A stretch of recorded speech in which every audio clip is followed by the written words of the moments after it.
Yeah, let's give Florida State a lot of credit, man. I mean, I thought they were incredible tonight. I thought my team fought as hard as they could towards the end. Certainly on this given night, I think they would have beat most teams in the country.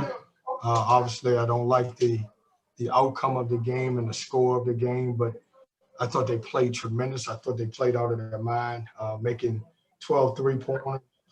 They made them long. They made them in transition, got to the free throw line, going 11 for 11 for the free throw line.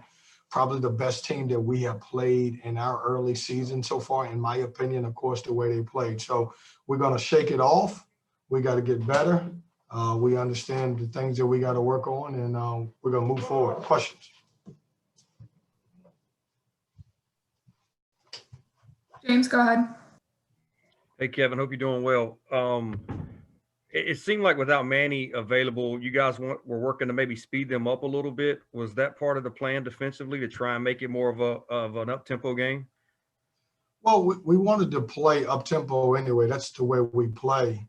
But, I mean, shit, man, they shot the hell out of the basketball. Right. They made us pay for every mistake that we made, in transition. Give them credit, man. Look, obviously we lost the game, and as a coach, I'm going to take full responsibility of it, and so are my players. We talked about that. But at the end of the day, man, you got to give it up to those guys. They had a hell of a game, and I thought so many guys played well. We wanted to play fast. We didn't want to get into a half-court situation where we had to score against their half-court defense because they switched all screens. But at the end of the day, I think they made us pay for everything that we did. Thanks, Kevin. Yeah. Hey, Kevin, how concerned are you that the guys might be too reliant on their offense coming off of turnovers? I know obviously you guys like to force as many turnovers as you can, but do you feel like they might be becoming overly reliant on depending on that to be what generates offense? No, I don't think so, CL. We try to get 1/3 of our offense off of our turnovers. We try to get out in transition, and we try to get some of that stuff from a half-court offense. I thought we did. When you look at it, you go back to it, we scored enough points to win the game, even though some of those points came late in the game. They just played well. I mean, they were really clicking offensively. We've got to get better. Do we miss Manny Bates? 100%. Obviously, because he could protect a lot of that stuff at the rim. And when you don't have him, and then obviously a guy like Braxton Beverly, who hasn't practiced a lot, we're relying on 2 freshman guards to play a lot. That being said, none of that would have changed because of the way Florida State played tonight. Thanks, Coach. Alyssa? Coach, you guys were out rebounded tonight, I think 32-19. How can you be more productive on the boards against a team with that kind of size? Well, it's tough because when you're missing one of your bigger guys, and I've got Jericho Helms, who is 6'7", trying to fight against some of the bigger side. I mean, Florida State's a big team. Probably the second or close, maybe the biggest team that we played against, the other one being Carolina. And obviously I think the smallest guy that they have in their lineup is about 6'5", and that's when obviously start number 4, who's really good. So we've got to, in order for us to be better against a bigger team, it takes a lot of the guards to rebound the basketball, and they're just bigger than us.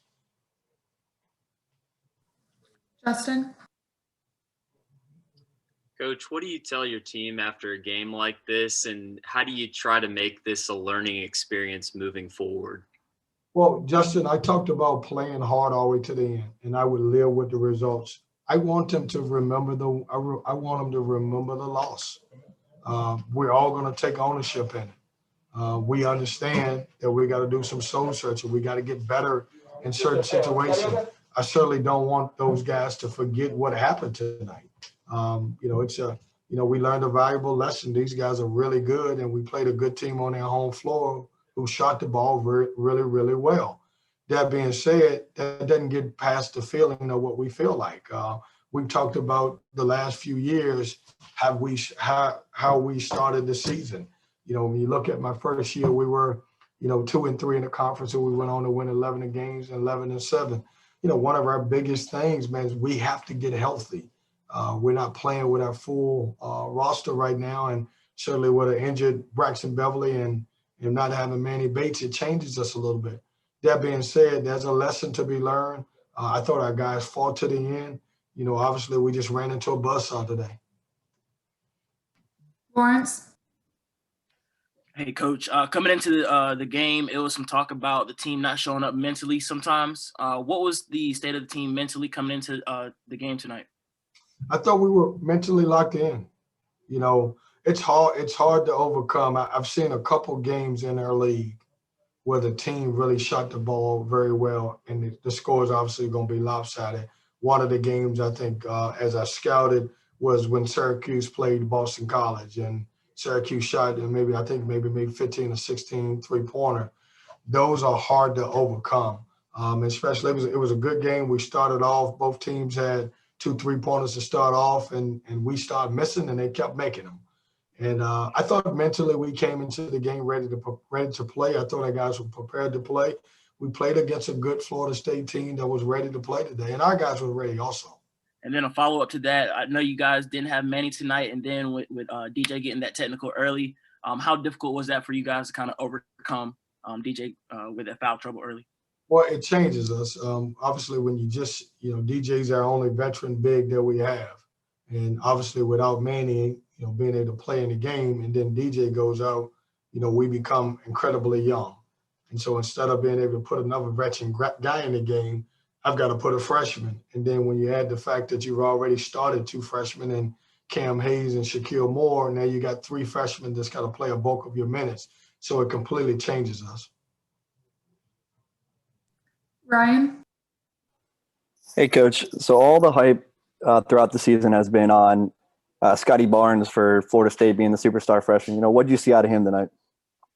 I mean, he's talented. I mean, when you see a young man like that who's 6'9", and what makes him, I think, special after watching him on tape and watching him play today is that he's affecting the game in so many different ways. He can handle it. He can pass it. It almost reminds you of a tight end on the football team because he does so much stuff. He's going to be a good pro. He's got great size. You don't see a guy at his size at 6'9" handle the basketball.